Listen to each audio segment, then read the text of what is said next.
bukannya menyarankan atau menganjurkan ya untuk melakukan pesugihan, amit-amit 7 turunnya jangan sampai anak cucu kita itu untuk melakukan pesugihan. Tapi kita itu misalkan ya melakukan pesugihan itu harus menjadi orang yang pintar. Kita harus bisa mengakalin jin dan setan yang menjadi tuan pesugihan kita. Misalkan nih kan kita harus menumbalkan diri sendiri, jangan menumbalkan anak-anak kita ataupun menumbalkan orang lain. Bilang aja kita menumbalkan diri sendiri, dan perjanjian akan habis jika misalkan tembok rumah saya sudah terbuat dari emas semua, saya baru mau diambil begitu.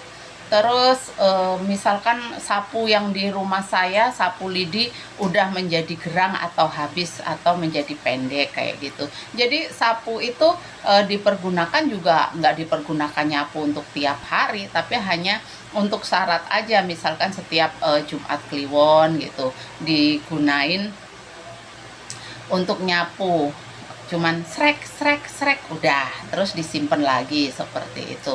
Terus misalkan ada katak yang udah sampai ke bulan, saya baru mau diambil menjadi tumbal gitu. Mana ada katak sampai ke bulan.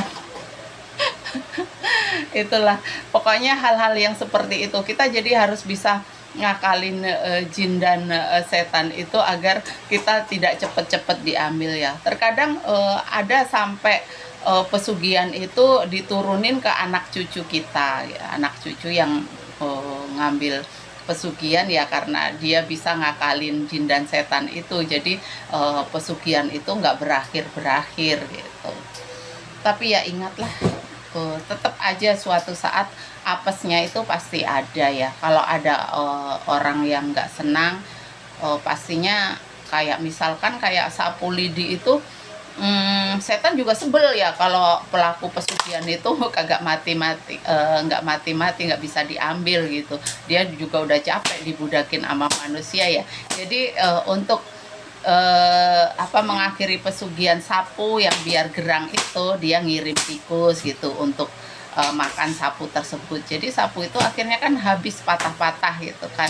Jadi dia mengambil pelaku pesugihan itu yang menjadi budaknya. Tapi ya sudahlah, itu hanya mungkin suatu cerita nenek aku zaman dulu ya.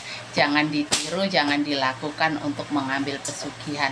Pastinya tetap aja kalau kita mengikat perjanjian dengan jin dan setan, kita akan menjadi budak mereka.